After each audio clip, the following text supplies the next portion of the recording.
All right, we're live. We're limping along. We're sort of here. Obviously, not everybody is on board or is here at the time. So Yeah, let's let's it's talk about how things work in live streaming, Alita. We have plans. We have commitments, and we make thumbnails, and we schedule things, but they don't always work according to plan. yeah. Obviously there's something kind of going on in Canada right now, rumored. Have you Yeah, heard about that? like a few things, I don't know. Something about people that drive things, I don't know. They're upset about something.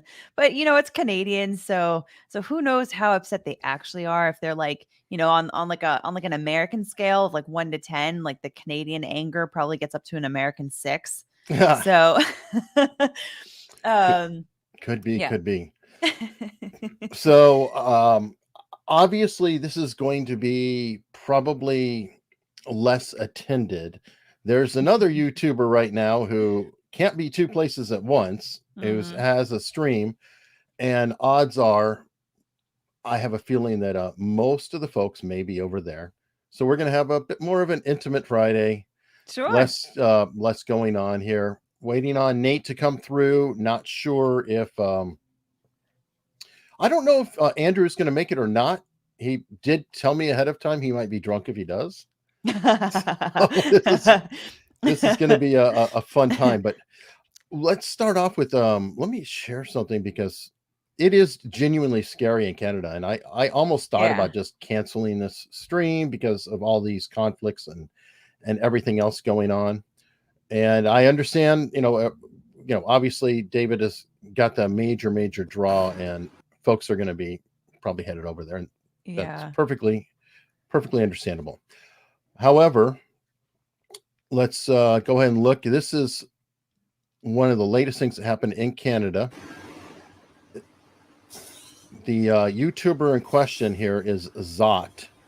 He is one of the other streamers who's been walking around, and it's hard to hear, so I'll shut up. I already told you, okay? This is your last warning. Yeah. Go out here, okay? Oh, you can't go this. You're going to be arrested. Okay. This is your last warning. Okay. On the other side of the road, if you want to film, right here's a police officer. Okay, comply. Okay? Can I go that way? You can't go that way unless you live and work down that way. Okay, how did you get there? You're under arrest. For what? Yes, sir. Okay. Now, I'm not sure how does that work, Lita, where you say, if you do this, you're going to be arrested, and then some other prick comes up fully in baklava type outfit and says, you're arrested. Now, make up our mind here. Is it you are arrested or you aren't arrested, or do we have a cop who just says, screw you, I'm tired of YouTubers, I'm arresting you? Yeah. I'm not sure if those kind of authorities are shifted due to the invocation of the Emergencies Act or not. I'm not as familiar with Canadian law in general, but especially under the Emergencies Act. And I know Ian Runkle has been talking about it quite a bit, that he's like, look, when this came up during law school, the professor basically said that we could ignore it because we would probably never see it in our lifetime. And if we did, that would mean that there was like World War III happening or some Yeah, they absolutely didn't do it. They didn't do it catastrophic. for 9/11. Yeah. Yeah. Which, I mean, granted, 9/11 didn't happen on their soil. But Yeah, I but mean, a lot of the they've had their hijackers own. came through Canada. Yeah. A lot of Yeah. this, there And were they've had their some. own threats and stuff too, of Oh, course. absolutely. They have Yeah. trucks that are, guy driving the truck in, the incels. I mean, they absolutely have issues up there, and Yeah. just like we do. I'm not saying we're any better. Well, hell, they But we had a. are. No, I'm just kidding. Well, then they just had a pipeline riot go on. I haven't got all the details yet, but apparently they were wielding axes and causing violence and everything else. But that doesn't happen. You just have a bunch of truckers parked. So, that's Mm. obviously a big deal. Get those truckers. Yeah, I am. I'm not clear from the video footage what exactly he was being arrested for. Was it for recording or for trespassing The or vibe what? I got was that cop is like, I'm just tired of you. I could be wrong. Supposedly he could not be in this area. Like he was walking to go into that area, and the first cop seemed to be telling him, "Hey, you can't go here." And Zot was saying, "Well, then can I go there, or can I go, asking questions. So he might have been toying with the cop a little, I don't know, but the point is he didn't actually cross. He has not done anything. According to the video and what I see, he Yeah. is standing still. So he could not have crossed into something because he was still engaging with that one cop. So what's this Yeah. other cop coming along other than just being a prick? Unless he's had other interactions with that other cop in particular, and that guy was like, "Oh, this guy again, you're back." There may have been some other Oh, I'm dialogue that sure. was off I'm camera. sure there is, and I'm So sure that look, I know a lot of cops, and some of this is personality driven. Okay, of course, yeah, they're annoyed, and it's like, who is this ass? I've been listening to this ass talk all kinds of trash about us on YouTube or whatever. I'm not saying that he was, but it could be inferred by the other side, and then the cop is like, boom. From what I see, he exceeded his authority. However, it did look like he had clearance from someone around him, because he looked back. I don't know if you saw that, and he kind of like motioned like handcuffs to somebody else, and then walked up and said, "You're under arrest." So I don't know if he was signaling to a commander, or did you notice any of that? I hadn't noticed that Let's look myself. at it again, because Yeah, it's a short video. Let's watch it again. when he's coming up right in here, see, they're kind of looking. He comes up. Okay, so he's talking to the cop. Okay, and here's this other cop, and I saw him motion off to the side. I thought, see right here, here. Okay, hold on. Now look, this right here. I don't know. I don't know they're signaling, but I'm kind of wondering if he's looking back and then somebody back here may be in charge, but he seems to be getting guidance from back there. And then now, boom, commitment. He's coming forward. Hey, you're under arrest, and they're coming in to support him. So again, Yeah. I'm not completely sure, but it appears to me that he got class or got clearance for that. Yeah, I mean, it seems like there's nothing that I can see in that video that seems like, oh, that's something that would get someone arrested, because all you really see is he's just recording and walking, right? Yeah, and Cherokee Girl, it was Zot who is the one holding the camera being arrested.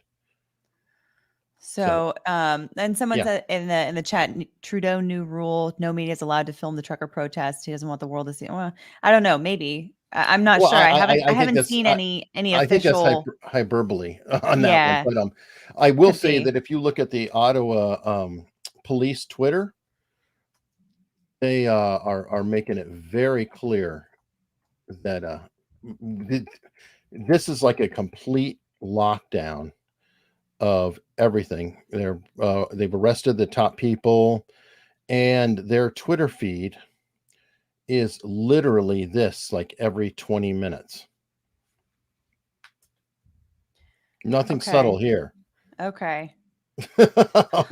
So they've Yeah. apparently, and on their feed they have a map of a zone, and unfortunately I'm not from Canada, so I can't tell you where it is, but they have literally built a quote red zone, and anybody who is within this secured area is to be arrested on site.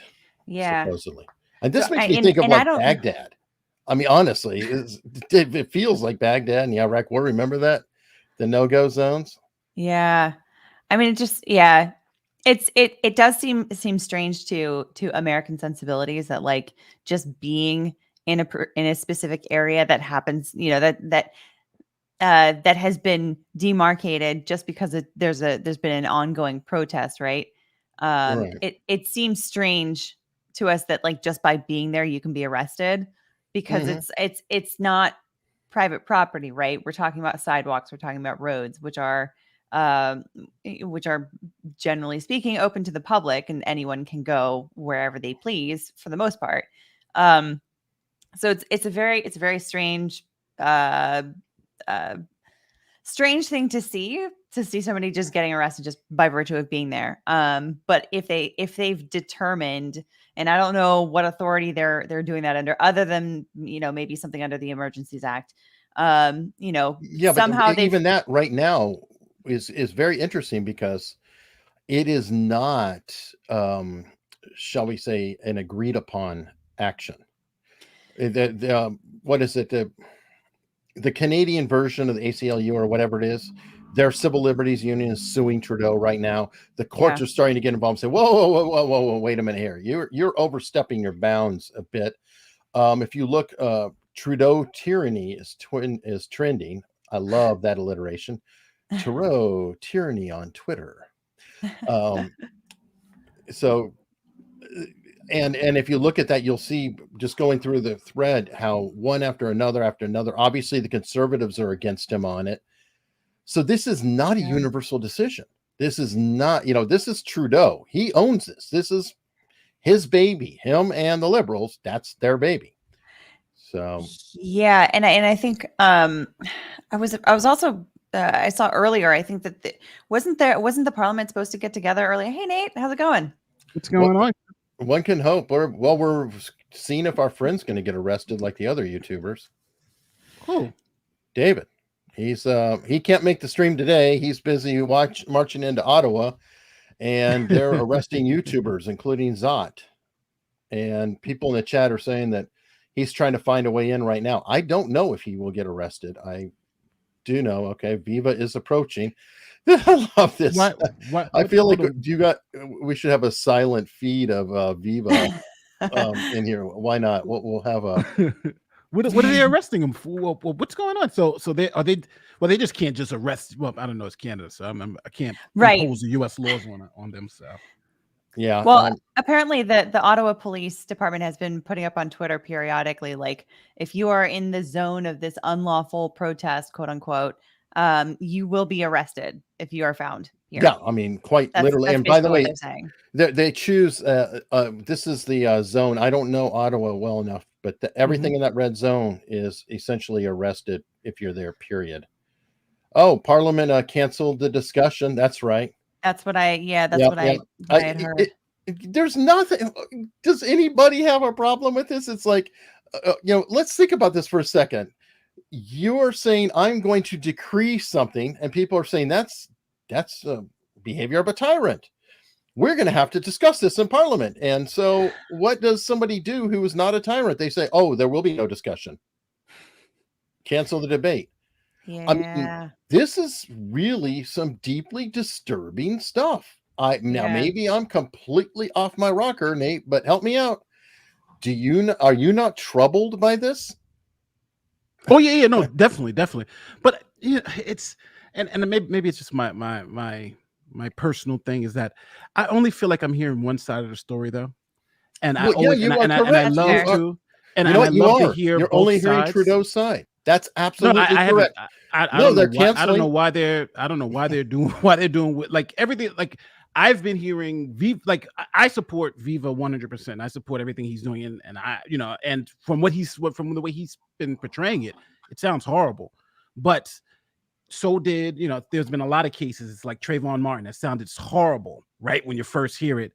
And then some context comes, and you're like, "Oh, okay." So I'm not saying you guys are 100% not correct or whatever. It's just I don't know the law. I don't know what allows them to even do this, and I don't know what their argument is. So I'll condemn it based on my friendship with you guys, but to just say it's wrong, I'm speaking from ignorance. You know what I mean? Yeah. I definitely agree. I mean, we want to make sure that we're before you take any affirmative steps forward in decrying things, you want to make sure that you've looked at things from enough angles that you feel like you have a good read on it, right? Again, I'll take the angle that's presented. Really simple.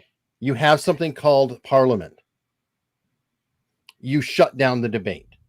You say there won't be a debate. Your actions are speaking. I don't even need to look at the rest of this. You are saying you are not willing to discuss this within your own government. We're not talking about a crazy thing. This son of a bitch wouldn't even go meet with the truckers, okay? He wouldn't even talk to them. He wouldn't even dignify them. Who, you talking about the Trudeau? Trudeau, yes. But so these are actions of a tyrant. You have a government. You have a parliament. You answer to the government. You do answer at least to your peers. I don't know. It's like would Trump be forced to meet with a BL? I don't know. It's just Well, here's I don't well, know. here's Maybe I'm just too middle of the road here because I understand. Matter of fact, I would think it would be weird if he did meet with them. I don't. I think what looks like is happening is way too heavy. Sending a Emergency representative powers to for a meet with him. protest. Oh, he And sent the Trump met with a lot of he people. sent somebody.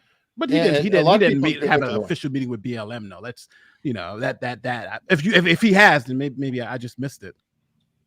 Okay, well, You guys he remember wasn't that? in. I don't know. Okay, well, here's the difference, though. He's not enacting a centralized government action on them either. He's not overriding all the I provincial think or there's state governments. The BLM could be seen as a local problem. there's a bit more of a feeling of a gridlock in this situation than there was with BLM in the United States back in 2020. But I do want to know what I mean. I only knew that the parliamentary meeting that was, I guess, scheduled for today was scrapped. I would like to know why that was. Why? Yeah. I would like to know why. My understanding is that after the Emergencies Act has been invoked, that apparently they have 8 days to get approval from Parliament.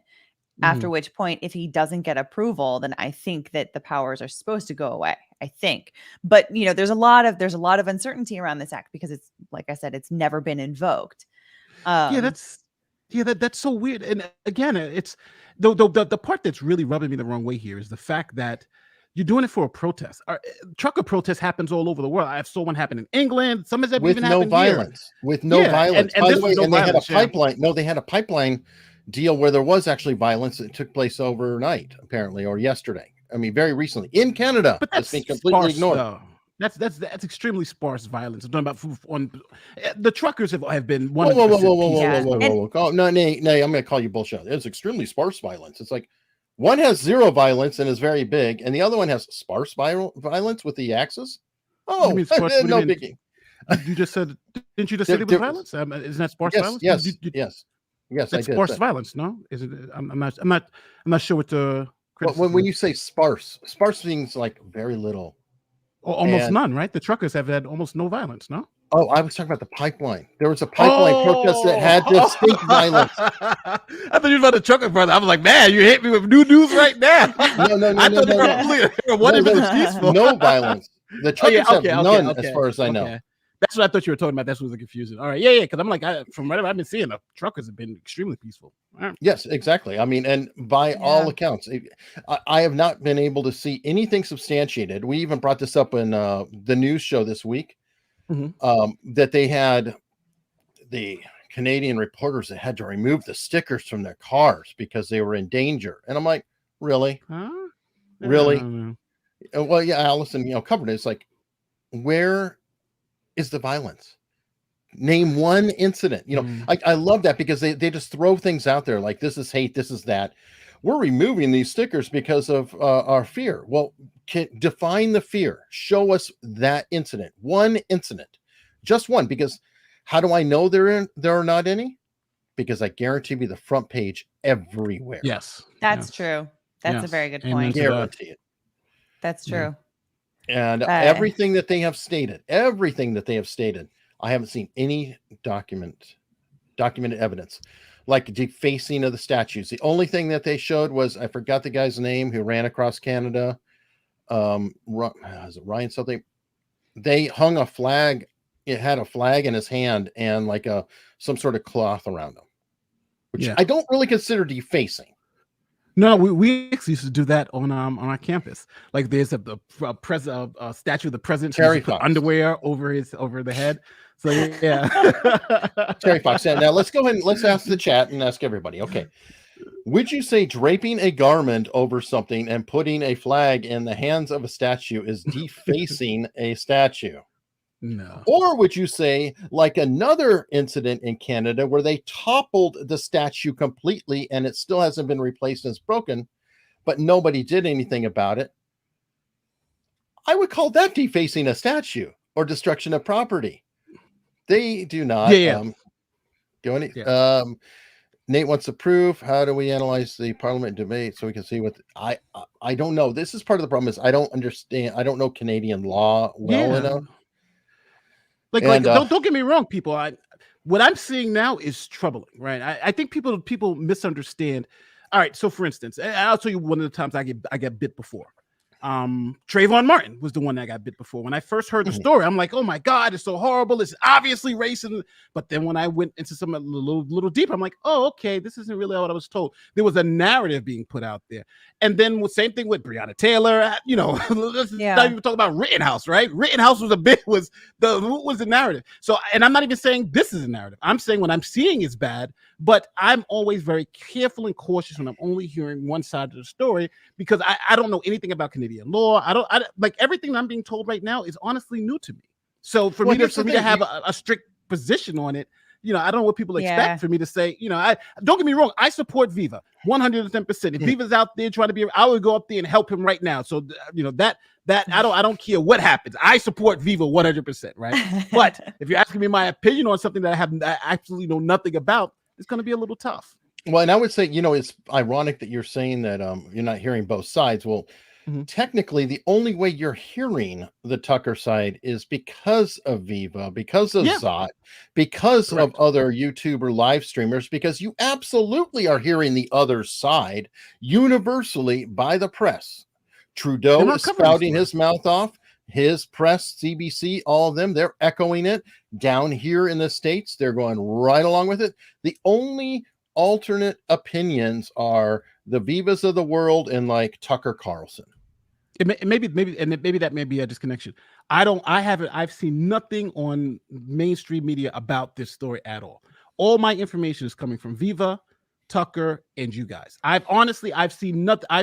And matter of fact, the couple of times I've seen headlines about it was always, you know, oh, it's bad, it's the opposite side. So and to be fair, I honestly am leaning away. I'm leaning toward, you know, this being horrible. It's because I trust Viva. Like I honestly, I trust him and I trust his objectivity. I trust you, Eric. And if you guys saying it's bad, I'm leaning toward that side. But I'm always just very cautious. So don't, you know, I'm hoping my cheerleading, my non jump on to just be a blind cheerleader is you know, is not putting anybody off. I just, you know, I'm just craving a little bit more information. So yeah. All right. Well, By the way, that's I mean, I'm with you on that, right? I'm with you on that, Nate, because at the end of the day, if we want people to trust us and trust our analysis, you know, like if people are going to be upset that we're not going to come up with a strong opinion without feeling like we have enough facts in front of us, like you should maybe take a step back and understand, you know, like what it is that we do and why we do what we do. You know what I mean? Like, like I and it's not to say that anyone else is jumping to conclusions particularly quickly, right? Of course, yeah. So Viva is a Canadian lawyer. So is Ian Runkle. They are they are Canadian. They are Canadian lawyers. They are licensed to practice Canadian law, right? As far as I understand, anyway. But so you know, if we were talking about American laws, it would be a very different situation, and that we could maybe comment a little bit more readily and a bit more comfortably. I could say. Right, but I do want to. I'm sorry. No, I'm just really quickly, because I trying to get the word out, because obviously all the attention has been sucked away from the live stream. I put this stream up on both Laidback News and EricHunley, the channel. So I'm going to be shutting down the EricHunley channel. I'm hoping that folks please come on over to watch the whole stream on Laidback News. I just put a link in the chat there now on EricHunley, and it's also in the pinned comment. It's also in the description. So I'm going to be shutting down the EricHunley feed here any second. I'm just trying to build a Laidback News channel where I'm doing all these panels and things like that. So folks, please come on over. I'm not trying to just cut off in the middle. I'm just trying to get people over to see what is going on. And I know there's over 105 people on EricHunley now watching. So I'm going to be watching the numbers just plummet. And I'm very much hopeful that you come over, join, and consider subscribing. It's a much tinier channel. I'm trying to build up and get a lot of purity. And thank you very much on that. And there you go. I'm sorry, Nate. Go ahead. Oh, no. I'm kind of some people. So, and thank you for the people in the chat who've just been like flooding me with stuff all of a sudden. So I'm just reading through it, trying to get people like, let me catch you up. So from what I'm seeing, yes, I'm agreeing with you guys 110%, right? It doesn't get better, Nate. It does not get better. The more you look, the worse it is. So what I've been sent is, number one, is that the protest was for the truckers, and so they're saying that the truckers, the blocking of the traffic and blocking of the streets is illegal. And since that's illegal, then that somehow allows them. So Trudeau is saying, well, that illegal, like, this is from what put in front of me. Trudeau's saying because they're blocking bridges and blocking access, that's blocking money to the government. It seems like that is allowing him to say, well, then that allows me to do emergency powers to stop that. And now this emergency powers has now turned into this exclusionary zone, like you guys were showing on the map, where anybody who's in this zone gets arrested. So my thoughts on that, because that seems like they sent me the Twitter thing from the deputy PM saying some shit like, but anyway, so with those facts, this is ridiculous. No protest should trigger emergency powers. Well, from my perspective, that's ridiculous. This precedent is now saying that if you don't like a protest, you declare emergency powers. So it is literally shutting down speech. Now, it's hard for me because I know that they don't have a Bill of Rights like we do. Or at least they don't have the same thing. They may have their version of stuff, but they do not have a First Amendment. As far as I know, nothing that strong. And I know that I find it especially troubling. And then here's another thing that they're doing. They're seizing bank accounts. For everybody. From the funding. For just people. If you donated, that's one thing that is very troubling. That's scary. It's. I mean, you've got somebody that maybe they donated $100, at some point, and then all of their money is now frozen. They can't pay their bills for the next however long until, and then what? And then these are human rights issues now. These are human rights get unfrozen. Oh my God. And they were also stealing the fuel, right? No, I didn't know that. Oh yeah. When the truckers were out there. They backed off because they got caught because people were following around, and then everybody started to bring empty jerry cans, so they didn't know which ones had fuel in them. They were doing the Spartacus. But this actually did happen. There's footage of it. The cops went up, and these guys are in their trucks. If this is Canada, dude, they will freeze to death if they don't have if you don't have fuel. Yes. Well, they were bringing in cans of fuel, and the cops just grabbed them and just walked off with them. They were like, "What? You're going to take those?" Yep. That seems like an illegal seizure. Or that would be in the States. It's out there. This footage is all out there. It's not. We're not making this shit up. That's why. Also, I believe you 2,000%. I'm sorry for my ignorance. Please forgive me for my ignorance. I just haven't been following this as closely as you guys have. I'm so sorry, but what you're saying is horrible. So forgive me for my ignorance. I'm sorry, guys. And then I'm also seeing that. So looking at Twitter now, Ottawa police is trending. So I'm looking at that. And apparently a couple hours ago, there's a journalist that said that Ottawa police are telling media cameras to stay away from trucker crackdown or face an arrest. And this is Matt Finn. Again, I I'll show you what the guy said. So the idea that even I mean, usually at these kind of protests, so long as somebody shows that they are like credentialed media, like authorities are going to leave them alone, right? Yeah, like, democracy dies in the dark, folks. Democracy dies in the dark. So that's pretty troubling to say, like, no, I'm sorry, no media allowed, or we will arrest you as well if you so much as record us arresting people. This is disturbing, dude. I'm telling you. No, hold on. You're not using the right word. This is crazy. This is disturbing would be one thing. This is insane. The reason why we have media is so they can tell us, like, if somebody's getting arrested, it's a public act. The media can record that because they want to let us know what's going on. So they're also hold on, they're yanking children because they're saying the protesters are using them as human shields. What? This is like insane stuff, right? Over a truck protest. This doesn't make any sense. Because Trudeau is mad, dude. Trudeau is trying to be Caligula. Oh my God. I mean, this is a tantrum. Think about what's going on. Yeah. This is very much like a tantrum. But this shows you how weak their government was if they're allowed to do shit like this, though. I'm part of my language, but my God, Yeah. Although I can understand if the trucks are actually, causing other problems by being essentially parked and blocking off a city. I can understand how certain measures can be taken, because there's, I think Nate, I think you were talking on Twitter earlier this week that there's a difference between protesting and civil disobedience, right? Yes. And a lot of people good.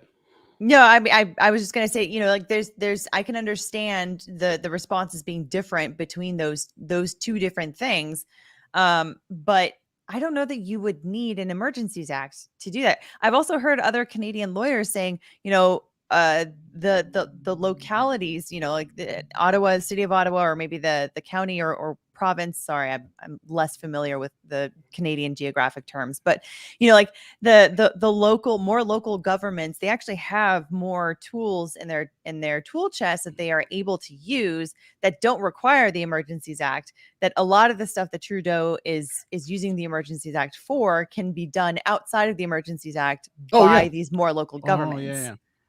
Yes, and a lot of the by the way, a lot of the provinces have turned him down, and they're like, no. We're not gonna do and it. By the way, Quebec just flipped the mandates, and they're tossing all the mandates. That's the big irony here. All the mandates are falling left and right, all around the world. Yeah. Yes. Oh Even God, New they're York, marching. Thank God. Well, this is Canada. By the way, Canada's leading the way on this, because there's like a human chain going on right now. I forgot where it was. Somebody sent it to me in Eastern Bloc. The Baltic Way or the Baltic Chain. I guess there's. Oh, wait a minute. That was into. Never mind. They're sending me historical stuff. But anyway, all over the world, people are in solidarity, and I think they're yelling at Canadian consulates and embassies at different places. I mean, Canada is It's shameful. like Black Lives Matter all over again. It's like all these things like go from like one protest to go worldwide. So before it was Black Lives Matter worldwide, you got people protesting in Iceland. Now you got Canadian truckers, people protesting in Sweden. That's what happens when you have globalized social media, right? Things go viral. They go truly well, viral. Thank God we do, by the way. And we're not just talking about the coof. Imagine if we did not have that. Yeah. So, okay, it looks like David's still with us, and it looks like he's away from everything though. His hair looks just as angry as always. Yeah. David Einstein. David is trying to be Abby Hoffman. He's heading there. No, but his on the street stuff is amazing. He's really good at it. Yeah. Oh, like he makes you think, like it's almost like you're walking with him when he's doing this stuff, because he really brings you into it. It's interesting because it's funny because I think a lot of people don't really know the difference between civil disobedience and legally protesting. Legally protesting, an example would be I'm standing on the side of the road with a sign that says Trudeau sucks. Sure. And traffic can go by. That's a legal protest, right? And I'm screaming and yelling. But civil disobedience would be I stand in the middle of the highway, stop traffic with the sign, blah blah blah blah. So it's still a protest, but it's stopping. But it gets weird though, Nate, because they made honking the horn illegal. Now, let's say those trucks just kept moving. If those trucks kept moving on the road and they were honking, this would no longer be civil disobedience, would it? Because technically they are going the flow of traffic. The road was designed for traffic, and they're honking. That just the same as somebody yelling. It might be annoying to you, but technically we're starting to fall out of it. A sit-in is civil disobedience. Regarding between legal and illegal. Go ahead. But regarding the honking issue, so there's also I didn't see the actual text of the order, and I saw that the people were saying that they made honking illegal. If they made every single form of honking illegal, that's one thing. But if it's just they're talking about like persistent and continuing honking, like that is something that under American law, you can have a nuisance claim for something like that. If you have somebody that is making noise persistently over and over and over again for a long period of time, you can have a nuisance claim, and you can have authorities come in and say like you are going to be arrested if you don't stop, because they did stop, by the way. They did stop. Yeah. Yeah, there are noise ordinances too. So, Yeah. but again, but those are usually when you have a protest, those are nitpicky. The only thing I can see that the only thing that I think this with the truckers is it turned into civil disobedience when you start blocking bridges and stuff. That's civil disobedience. And people, when you engage in civil disobedience, you get arrested. Same thing with the civil rights movement.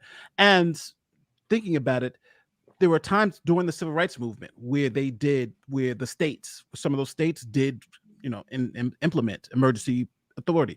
I don't remember the one with the in Alabama where the National Guard, they were stopping black people from going into the school, and then when Kennedy got involved, then they literally changed their uniforms and protected them to get inside. So it does happen for peace, and that was actually a peaceful protest. That wasn't even anything else. So I'm thinking it's weird to see kind of history repeating itself, where you do have these light civil disobedience and protests now turning into this action of we need to call out the army. It's like, what? No, this is not where we're supposed to be. Even though I like when it happened here with BLM, when they were on the George Washington Bridge, there was no state of emergency. They went and got their asses off the bridge and called it a day and arrested the people who were there and kept traffic moving. And they still went around and protest everywhere. So I don't know. I think Canada is treating this as almost an invasion of sorts instead of just a protest against the measures, which we all know that's what it is. Well, and they're treating, because let's be honest here, these trucks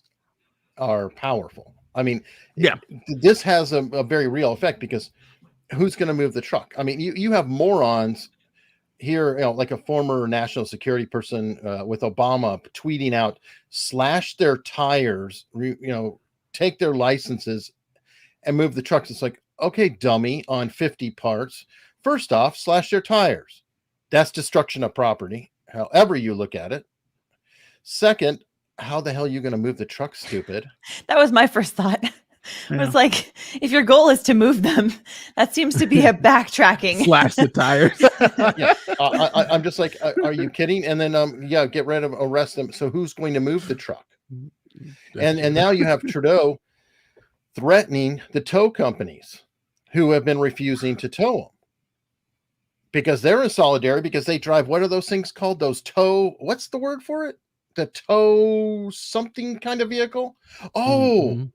Truck. So there are so many problems here. And this, again, he's not talking to anybody. He's not sending down any representation. He's not addressing it directly. All he's done is insult and lie. All he's done is saying they're nothing more than a small fringe minority of racist and Yahtzees. How is that going to solve anything? Yeah, and I don't know. When is he up for re-election? Unfortunately, the son of a bitch just got reelected last fall. Yeah, he just got. I would imagine that they would probably have some form of like an impeachment or a recall process. Well, I don't know, because the dude has had charges on him like 3 or 4 times, ethics violations. I mean, he is not a good guy. I don't care how you break it down. I mean, literally, it's not just his blackface and everything else, but he literally has had ethics problems. And he's like, oh, oops, well, sorry about that. Sorry. And it is really, really sad. I mean, I guess it shows, when a country goes so far down one path, what are you going to do? Yeah. And do you also not find it troubling that you're threatening towing companies if they don't tow the trucks for you? That's compelling labor. Yeah, compelling. Yeah, compelling. Which we talked about this on my channel yesterday too. So in the States, we do have the 13th Amendment, which prohibits anyone from forcing someone else to perform labor. You can compel specific performance of a company, but even for that, it's extremely rare. It's supposed to be in situations like a court is always going to prefer an exchange of money rather than to compel someone to do something. So it's like specific performance would be in a situation where you have a very unique item. You have a piece of land or a piece of art, or some historical piece of something that you can't replicate in any other way, and no amount of money really replaces that item. where the courts will say, no, you have to give this over, or you have to do this thing. But it's this is somebody's in the chat here, and I wish I had a Canadian here. Somebody have Runkle, or it's like, so we get hold of one of them. This question, they're saying, and it's a minority government, there's ways to trigger, and it says if our parliament starts voting against Trudeau, well, how can the parliament be voting against Trudeau if they won't hold parliament? Is this what's really going on? We can't have a debate in parliament because he could be voted out, or they could rebel against him, or they could shut it down. So he's like stopping parliament from occurring. I would love to know what's going on here. They're saying parliament has been dissolved. I don't know what Parliament the has hell's been going- dissolved. No, I I don't. yeah, that's that would have a very specific meaning. It's essentially meaning that it no longer exists. Like, it is not a body of the state anymore that can even be called. I think that maybe what they meant is that there was supposed to be a meeting that was supposed to happen that is no longer happening, at least today. Mhm. So the session is dissolved. I have no idea, but it's very interesting. And if you can prevent parliament from meeting, then I guess you could do whatever you want, right? Who's there to I stop suppose, you? but I don't know. I don't know if the language, if the language of the Emergencies Act says that if Parliament has not Even the accepted act, it. that's not being accepted, though. I mean, we're talking the courts are starting to get involved, saying he's overstepped his bounds. I mean, go look at Twitter. Look up hashtag Trudeau tyranny, and there's like just so many articles on that and the controversies. And God, I wish And okay, somebody's saying, sorry, it's suspended. So Parliament is suspended. Okay. I hope it's not like Yeah. a Twitter suspension, because if it's a Twitter suspension, then there is no more Parliament, right? And yes, this is true. Biden told him to. Yes, that came out Also- too. That remember, Biden sent the message up north. Why? Because it was affecting our factories here in Detroit, etc. He sent the word to Trudeau: use your federal powers. So we own part of this too. Yeah, but at the same time, I mean, Trudeau doesn't need to listen to Biden. Like, Yeah, he yes, doesn't. we're all allies and whatnot, but it's not like he reports to Biden. They're two different heads of state, and they both have their powers that are limited and strengthened in various ways. So that's okay. Sure, maybe he gave him the idea, maybe he encouraged him to do it, but I mean, I wouldn't, I wouldn't. I don't think that you could adequately lay that kind of blame on Biden for this one. And there are plenty of things that he can be blamed for, right? That we can talk about plenty of other things that Biden can be blamed for today. But technically, it's funny you say that. In theory, yeah, you're right. No, he doesn't report to him. He can do whatever he wants, etc. Now, how much money bank goes to Canada? Billions. Right? I always love that. It's like, sure, no, they're free. They're free. Oh yeah. Oh, okay. Yeah. I'm sure that there's no outsized influence that could be, shall we say, pressed on somebody from somebody down south. No, we don't have any of that. It's completely. No, I mean, there's free definitely and above board. influence, and the United States puts its influence on other countries all the time, Oh, like because of the yes. ways in which we fund other militaries, the ways in which we fund other resources, other programs, of course, and that's part of our diplomacy strategy around the world. Definitely, it would be silly it would be silly and naive to think otherwise. But I mean, to say that's like, the main reason why Trudeau did it. No, we have to allow for Trudeau to be held accountable for his own decisions at the same time. Like, regardless of what Biden thinks, regardless of what Biden has said. And this is true. Gray Bear is pointing out there's more support for what he's doing than what I had realized. Yep. Especially in Ottawa. I do know that there's residents in Ottawa who are, quite on Twitter thrilled. They're super happy with it. Yeah, with yanking the truckers or whatever. Yeah, they were saying that that just it was like living in hell. They are essentially saying the streets are closed down for days. Children, schools are having issues because of the noise. Their community is being just, protest is one thing, but this has been a long-standing sit-in, and it's what's ironic though is that the reason why people are protesting though is because their rights are being taken away with the mandates, they're losing their jobs, they're not able to do this and that. So that they may counter back and say, yeah, you're right. We can't send our kids to schools, or we can't go into the stores, or we can't do this because all of our rights are taken away. How does that feel? So it is a weird, juxtaposition on that. It's bringing it home literally to it's government.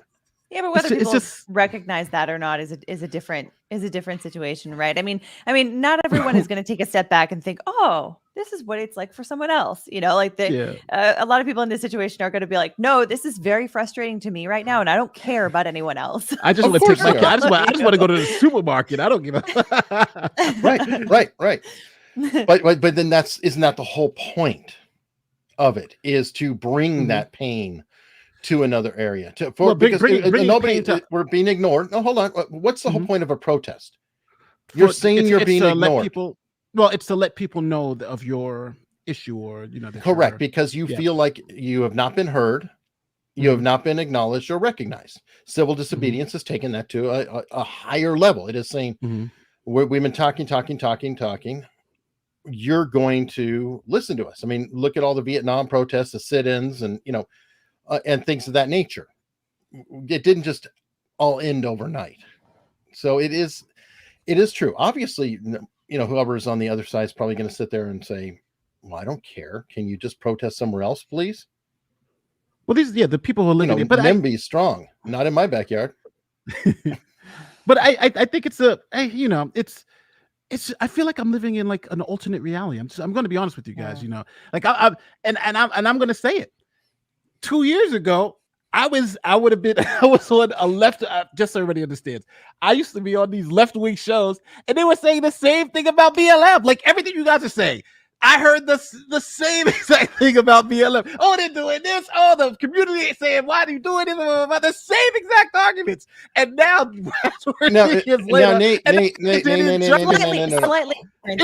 different. But I understand what you're we're in a different country, but it's like, but it's hold on. It's so stop, Nate. I'm not saying people aren't being consistent. I'm just saying it's almost like right now, those who are against those protests and some riots, but those who are against those protests seem to be now okay with this. And then then it's like the arguments just flipped. Okay, Nate, it's not flipped. Okay, first you got to compare apples to apples, because BLM had a body count. BLM had burning buildings. BLM had all this. Now I'm not going to say it was BLM. That was Black Bloc. Hold on, that was Black Bloc and Antifa. I'll be happy to say that it was people inside, but that is a very different thing than truckers who have not had any violence whatsoever. So we're already not comparing the same thing. I disagree with that. I think we are comparing the same thing, but I think what happens is that nuance starts to get dead when people have tunnel vision. And this is why I'm saying that is because I've been to BLM protests where there was no violence. And I'm great with those. Those are perfectly fine. There were thousands of BLM protests with no violence, and there were some with violence. So now if you're going to just say, well, because we had one with violence, that means all of them are suspect. I disagree with that. Well, let's talk about Chad. Well, let's talk about Chop and Chad. I am talking about Chad and Chaz or whatever. The peaceful. We're talking about apples and apples. I wouldn't say let's talk about January 6th versus this, right? Fine. Let's talk about the peaceful protest that happened with BLM. I wouldn't compare this. Let's talk about the peaceful protest that happened. I wouldn't compare this to January 6th, Nate. Right? I wouldn't compare this to January 6th either. So they're not the same thing. I'm comparing it to a peaceful BLM protest, and I'm comparing it because there were thousands of this was one protest versus thousands of BLM protests. So I'm saying the peaceful BLM protest when people were arguing against that versus this peaceful protest when people were arguing against. And if your retort is, well, what about the violent ones? Well, then you're not comparing apples to oranges. You've now brought an orange and saying, well, now it's apples and oranges. Well, I'm saying no. I'm just comparing the apples, and I'm saying the arguments against those apples were the same arguments against these. I have no argument against any of the peaceful BLM protests. I never have. Okay, I encourage them highly. They're wonderful, fantastic. Get the word out. I'm delighted with that. I have zero problems with this. So there's no inconsistency on this, but I do have a problem when you turn it into a zone and you set a building on fire. As soon as you do that, you're no longer legitimate. That's not a peaceful protest. That's right, and that's why I was saying that is now a criminal protest to the peaceful. And a matter of fact, I'm even comparing the peaceful, what's it called? When they were taking over bridges, the peaceful protest with BLM taking over bridges, this peaceful protest where they're taking over bridges. It's the same thing. So again, I'm not trying to add the oranges into the apples. I'm saying when we look at the apples together, the arguments were the same, except it depended on which side you agree with. That's what seems like would determine whether people agree or whether people wanted or allowed to protest. As long as we're talking like for like, peaceful. That's true. Then I'm not very saying specific. there's an issue there, but when you're sitting there and we're talking about Portland and we're talking about the zones, bullshit. I'm not talking about Portland. Kenosha, none of that. I'm talking about not peaceful the same BLM thing. protests. I was very clear. Peaceful BLM protests when they took over this bridge, civil disobedience, just like exactly what they did in Canada. Those are what I'm talking about. Okay, well, fine. So we both agree that peaceful protests are good. As a matter of fact, that they are a right of America. It's not only good, it is actually a right. I believe it falls into the First Amendment. The first one. The one that they thought about first. They said one of the strongest sources of any right. Yes, you know. Like generally speaking, the First Amendment is going to trump any other competing right or competing legal argument. One would think. Generally Yes. speaking, yeah. And let me see. Hypocrisy of the bill where they are the exceptions to COVID protocol. Yeah, good point. Yeah, that was a very good point. Yeah, that was horrible. And you know what that shows you? That shows you how horrible sometimes the media could be. Because I still remember hypocrisy when it was a huge hypocrisy. I remember when the first you had it was so wild because it was in one of the same news broadcasts. They showed the protest, the anti-mask protest, I think in Michigan. And there was and the news person was like, "Oh my God, this is so horrible! They don't wear masks. They're spreading COVID." And then literally the next story, there was a BLM protest, and they never mentioned anything about masks. And I was like, "This is why." Well, not only what about the Biden election when it's hugging and they're almost slobbering on each other? It's so disgusting. The media. Don't get me started on the media. It's so disgusting. But yeah. And by the way, folks, Dragon's Treasure is right. I suck at self-promotion, so you guys have to help me. Do it. Buy this it. evil person here is going to steal all the sales. Code. Use mine. You have to go to the dragonstreasure.com, get some tea, and put in legal bytes, all one word. use the code unstructured because I have a soul. I'm a good person. I mean, you already know that no, you're a lawyer. You've already lost your soul. I mean, that just by default, she's a shark. Okay.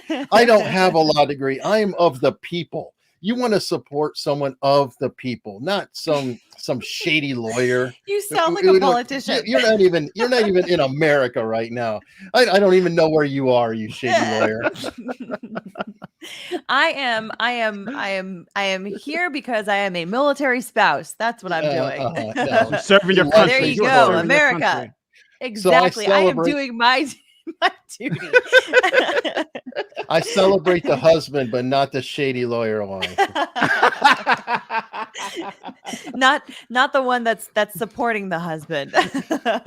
Yeah, but not with T codes. She's not supporting with T codes. You're supporting unstructured with T codes. But listen, if you guys do want to know, I mean, the tea actually genuinely is really good. So today I'm drinking skooma flavor and Uravity. Uravity. Let me see. There it is. Okay. And if you get the pot because the pot's really cool. It takes all the thought process out of this. You don't have to have a tea ball. You can just like dump it in there. Get the hot one right here. I'll show you. I am not posting my feet pics. Neither am I. I'll post Nate's feet or something. Oh yeah, I'll post Indy's feet. How about that? I'll post Indy's feet. People will love it. So hold on. This is a dog person. This is insane. So they are. So it seems like they're specifically targeting people who are reporting on this thing. Yes, because that's who they're arresting. Yes. So if you have a camera, this is scary. This is not normal. Yeah, I mean, remember I said earlier, I'm just looking at some of the democracy dies in the dark. That's the Washington Post motto, by the way. Yeah, it is. All right, so that's why Viva was nervous because he has a camera. Yeah, this is scary. Yeah. I am serious. He may get arrested. I don't know. Yeah. It is Wow. really, really dark times. Oh, hold on. How are they allowed to do this? You guys in Canada, they better start getting a Bill of Rights up there. Put some freedom of the press up in there. Just imagine that you go to and I'm surprised the press here isn't all over this, because when you start, let's say if you go to Saudi Arabia, they start arresting journalists. That's front page news everywhere else. That's not. I'm surprised nobody's covering it here. Well, because if you cover it, you might get arrested, Nate. I mean, this is and most of the press. You see, the reason why he can do this comfortably is because the rest of the press, the CBC and all that, are government funded, so they're in the bag.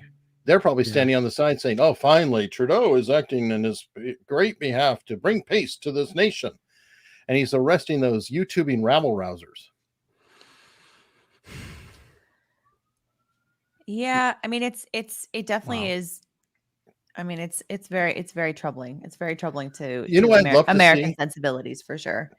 I would love to see this, because there is a certain point where you can swamp the system, where they can't arrest everybody.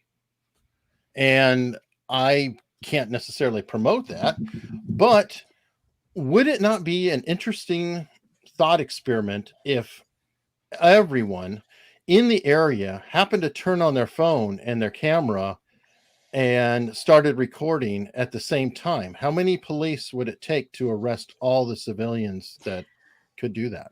Basically, like, turn it into what, Batman Begins, where they have all the screens up on the wall. They're using everyone's cell phone to bring in data. Dark Knight. Yeah. Okay. Yeah. I like this. Or was it Batman? Oh, I said Batman Begins. Was it Dark Knight? I happened to watch Dark Knight earlier this week. That's how I remember. I haven't seen that one yet. I know it's supposed to be great with Heath Ledger. You haven't seen it ever, Eric? I haven't, no. You need to end this live stream right now and go watch it. All right, guys. Okay, well, it's nice we're out of here. Goodbye. I'm ending the live stream. As it happens, Alita's spot on. You really need to watch it like before nightfall today. This is an important thing. I actually was quoting bits of the script on my show this week. Like, I actually, like, there were certain parts. It's a fairly deep kind of, like, the writing. I find with this whole series of Batmans that if you're not paying close attention to what is happening, you sort of have a general flavor, but like, you don't actually really understand exactly what the whole stupid story is. But yeah, you really need to pay very close attention. If you like zone out for like 90 seconds, you basically have no idea what the movie's about. You sort of understand, hey, that's the bad guy, and Batman's got to beat him up. And every once in a while, you'll hear some cool quotes or something like that. But as far as the actual flow of the movie, they make you sort of lock in. You know, if you want to know. So this was like the first time I was watching Dark Knight with the feeling of like, okay, I really want to understand the motivation of everything that's happening here, like each side and where they're coming from and whatever. And I reached several different conclusions about the movie that I never had before. I'm not going to ruin it for you, but the Joker's supposed to be excellent, amazing. Yeah, but exactly like what his whole objective is, where he's coming from. That what he represents in the dichotomy of the Joker versus Batman. They're like a perfect juxtaposition of each other. This is a good point. Somebody's saying, hey, you turned on the maple syrup signal and got Joe, New York litigator, to comment on Batman instead of Canada. All right. Sorry, it's my fault. What's going on? I derailed it. Because our friend David may get arrested. Is he in trouble? Well, he's up there with a camera, and they're arresting anyone with a camera in the area. Are they really? Yes. Yeah, they are. Yes, they are. Including credentialed journalists. How do they arrest people with a camera? Yeah, if you're Trudeau. Wow. Because you don't like it. I mean, supposedly they've got a red zone, and anyone in that zone is getting arrested. What is it you were reading, Nate, on that? Say it again. I'm sorry. I'm reading up on this Canada stuff because I'm like, this is just getting so crazy. It's so interesting. I'm like, my God, this is like insanity. How did I not know about any of this? It's like the media failed me again. Think about this. I'm sorry. Could there be any better proof that they are on the wrong side of history and morality than the fact that they are going to arrest anyone who has a camera who will actually be taking video of what is happening. Yeah, that's democracy scary. dies in the dark. It's obviously tyranny. That is so scary. It's recognition of that. It is an admission of the fact that you recognize that you are doing terribly wrong things. That's what it is. Well, and that's what I've been saying is that Trudeau's actions are like a child having a tantrum. Yeah, they really do come across that way. It's like, I don't care, I just don't like it. And then you say, hey, you've got this parade coming. Oh, that's a small fringe minority. And then they start coming. And then it's, and he just keeps doubling down. Oh, well, that's just a bunch of idiot haters. And that's just a bunch of, it's like, you don't address any of this directly. All you do is just keep downplaying it. And now it's like, okay, this fringe minority that is nothing but a bunch of reprobates or whatever you want to call them, you have to invoke an Emergency Powers Act that you didn't even do during 9/11 when a lot of the hijackers came through Canada. You are doing this for truckers. All right, Andy, I don't need a carnivore donut. Explain the reference, because we have no idea what a carnivore donut is. So Andy finally had me on his channel for a sit down interview after he got around to talking to pretty much everybody else in LawTube. So what you're saying is that it was a slow week? No. He couldn't get anybody else, so he decided to schedule me. So he decided to introduce me to something called a carnivore donut, which basically is just like an egg cooked in the shape of a donut with like bacon on top. Oh, that sounds good. Sounds like breakfast. Yeah, I mean it does, but when you think of a donut, you think of something sweet, right? And you think of something, but he's decided to. Well, technically, a bagel's a donut. I don't think so. I wouldn't call that a donut. I mean, yeah, okay. You could also drive donuts, but it's not really donuts. That's just a reference to the shape. I mean, a bagel is also a pretzel. If you look at it, both are in a shape and boiled in water. A bagel is closer to a pretzel than it is to a donut. Oh, there we go. The shape notwithstanding. Thank you, Bob Bador. Someday Joe will be able to understand his own identity. That yes, he is a Gen Xer.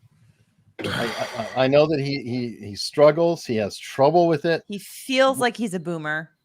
Well, he acts like he's a boomer. He does. Old, it's out true. of touch.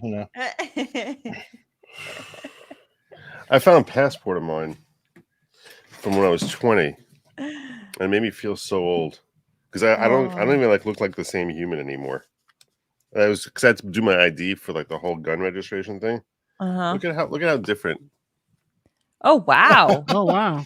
You look like Project. Was that during World War II? When was that? Yeah, he looks like James O'Keefe a little bit, doesn't he? That's why I tell people I used that I seriously when I was walking down the street, like there were a couple of times that people were like confused me with Luke Perry. People thought I was joking when I said that, but I actually had like a whole a lot of people told me during like 90210 that I look like Luke Perry. Oh, so I gotta address this one. I got that a lot. So everyone thinks I was like making a joke about it, but back when I had hair. Okay, people are okay. I'm going to defend my friend David here. People are saying that David is turning tail or whatever. Look, this is a father of 3 kids, and he has a family. And I think David has done a lot to expose everything that's going on in Canada as best he can. And I always appreciate people, or don't appreciate, but there's always people who are going to say, oh, you coward, or you're talking smack, you're not going to stand up for it. It's like, well, why don't you go line up and go get arrested? Why don't you go do this? It just really, really frustrates me that you put it upon somebody else. There are reasons that they're able to or not able to do that. I'm not going to be out there getting myself arrested, even if I completely support that. And I wholeheartedly support David going home to his family and being a father for his children, because in his life, that is really much more important than my entertainment or anyone else's. following him. Now, I know some people have a commitment, and like Arthur, whatever, the preacher who keeps getting arrested. I admire that. I admire their stance. I understand where they're coming from and celebrate it, but don't criticize the others. I just don't think that's right. I think that's horrible. And also his David's role is, or his job that he has taken on, is to bring these things to light, to talk about them, to make other people aware of what's going on. And so he may be thinking, he may also be doing the calculus, okay, if I get arrested, I won't be able to actually go back and talk about the things that I saw, and to continue vocalizing these things to my platform, which is large enough that people will actually pay attention and will notice, and that kind of thing. So, I mean, I don't see the criticism there, that he may be looking at strategically at the same time, like what is his, what's backing up his decision making, I should say. All right, so here we go. All caps, so you're yelling. Good. You don't care what I think? Cool. Don't care. Fine. Have fun. Goober, you're right. I don't know what you have taken, or what chances you've taken, or what you've done. That's why I even brought up that preacher. I understand that some people are going to do it and some people are not going to do it, and I'm going to recognize both sides. If somebody wishes to martyr themselves, then they are doing that, and hopefully something good comes out of it. But that doesn't mean that everyone else has to. You shouldn't criticize somebody because they aren't going far enough in your eyes. It's ridiculous. The one thing we always say is, get your point out there in the legal way, right? The way that doesn't cause any trouble, and try to do it legally. Viva's out there trying to get the news out. It's the one thing, right? Yeah, get it out there legally. He's doing it and avoiding getting arrested, because getting arrested is illegal. It's like even though I think what they're playing is a lot of games, but he's trying to do it in the most legal way possible, and then restricting him. And the fact that we're watching them restrict him. I'm on a sidewalk. I'm only filming things I'm supposed to, and them harassing him, doing it the most legal way, is the issue. And that's the reason why we're here arguing about it and talking about it and saying how horrible it is. If he was out there doing bottles and then we would have a different story. But the fact, and I think people don't realize that, the fact that he's trying to do it in such in a way that's just so careful, like, okay, I'm going to try to follow all laws, and he still can't do it. That's the story. And if somebody who just wrote that post maybe doesn't understand it, maybe missed that part of the story. Maybe you're missing the part of the story. Viva is trying to do everything the legal way, because he's trying to show how there is no way you can do it. They want to stop protests. There is no legal way to get the information out right now, because you know why? Because if you try to do it in the way you were able to do before, they're going to arrest you. That's what he's trying to show, and that's out there. And if he is arrested, we no longer hear his voice. Exactly. Is shut up effectively, so we don't hear anything. I'll tell you this much: his brother almost got arrested out there, for God's sake. Like, what do people want from those guys? Like, I don't know what more people want. I understand the complaint. I do understand it, because it's almost like I'm looking at this objectively, as far as like, and the perspective is like, so what? So Viva is like more special than those other people, that he's the one who's not supposed to be arrested and they are? Nope. Like, I'm saying that nobody should put themselves out there to be arrested. Nobody, not just him. I'm using him as a specific example because his name is mentioned. I don't think you should be Joe. I don't think Joe Smith should be. I don't think anyone should put themselves at risk if they want to go home to their kids. I'm not saying this in a judgmental way. I want to be clear. I'm not saying this in a judgmental way, against Viva. I'm laying out both sides of the perspective here, because like, and I totally get what Viva is doing, and I understand the justification for it. You guys are all made great points. I'm trying to give airtime to the other side of the perspective. The other side of the perspective is like, yeah, okay, it's very nice for Viva to be like down there, but when it comes to actually putting his neck on the line, these truckers are doing it and he's not. That's how they're looking at it. And what makes him more special, that his neck should be not in a noose, that while theirs should be in a noose. And that is what they're basically saying. We understand he's Viva Frei. We all know him. We understand that he's like a reporter, but this is part of the issue that we all have, is that certain people are viewed as the elites or more special and not exposable. Like that's what Trudeau's doing. That's what government does. That's what Hollywood does. And now they are looking at it and saying, well, now Viva is the elite who's not being exposed either. So he's not putting his neck in the noose. That is what that's what your chat here is basically saying. And I understand what they are saying. I will flipping back towards the other perspective. So if Viva were to go out and actually intentionally break it and then get arrested, how would you even know that happened? Because he would be arrested. Like in other words, I guess you would. How would it get to you? I guess if he was live streaming and people see him get yanked away, and if you saw him get yanked away, like like we saw with Zod. Shut down. We saw that with Zod. Yeah, that's what we saw with Zod. I mean, Zod was arrested on camera. And how would you know about tomorrow's abuse? How would we? Ask yourself this. This is a good point, Joe. Check this out. If every soldier dies in the first battle, who fights the second? Yeah. If every dissident goes down, who's left to dissent? And this reminds me of a General Patton quote, right, where he's like, "I don't want our guys to die in the service of their country. I want the other mother effer to die in the service of his country." Yeah. That's how you win a war, right? Right? Like, yeah, okay, sure, that's honorable, but I don't want that. Patton was great. That was great. That was a good. I remember that quote too. Yeah. Not like I was there. I'm talking about. I watched the movie Patton. Yeah, rather than other stuff of it. Have you seen actual footage of him talking? He did not talk like that. He did not sound like that at all. Oh no, no. I saw the movie Patton. I love Patton. It's great.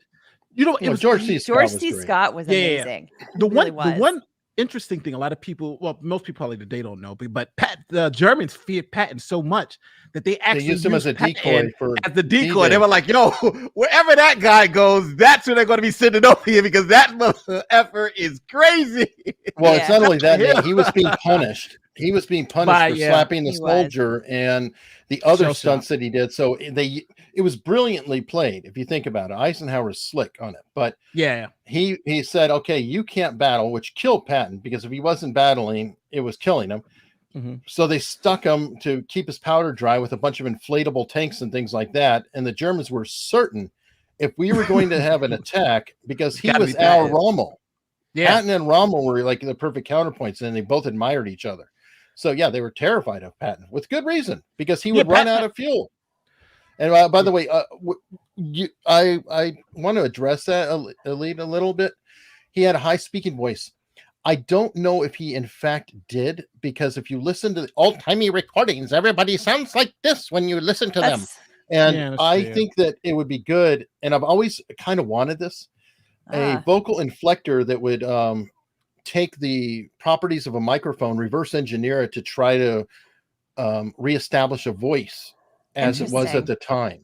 Because if you listen to old-timey footage, they all have that strident tone. Plus but he also didn't sound gruff like the George C. Scott version did. Like he actually, like it's not, this is a little bit hyperbolic, but he sounded and this is going to sound maybe not quite kind, but he sounded a little bit like Elmer Fudd. Well, everybody did though. Listen to Teddy Roosevelt. Yeah. Like the old, but the delivery style that they had back then too was very like through a bullhorn, and they would the patterns were very different. And he was representing Patton as in talking in a room versus talking on a newsreel. Yeah, and I don't know. That's true. Everyone does sound kind of they sound tinnier on a bullhorn. That's a good way to think of it. But I've seen him. I saw footage of him give some kind of a speech, and it was in not with a bullhorn, but with some kind of microphones or whatever. But yeah, no, but it was definitely different from the George C. Scott version. I mean, it's maybe it wasn't quite as high as it seems because of the audio equipment of the day. I think that's a very good point, but it definitely is different than the George C. Scott version. But I still, whatever. I still love the George C. Scott version. Well, Patton was fantastic though. I think nobody.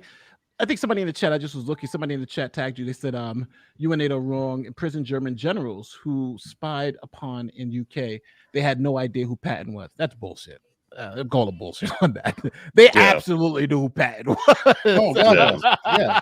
They were all doing their own we didn't know who intelligence on Yamaguchi all of was. It's so dumb. Yeah, we they didn't know who Patton was. Okay. We never heard of Rommel. We never heard of Rommel. No. Yeah. No, Right, of course. All these Yeah, we didn't know any of the generals- Nazi generals or anything. There was no such thing as military intelligence during World War II. No. By the No way, one that's knew another good anything. one. Operation Mincemeat was fantastic. That was part of Normandy as well. Yeah, they should have invented radio before World War II. Then they would have, been able to communicate with each other. Oh wait.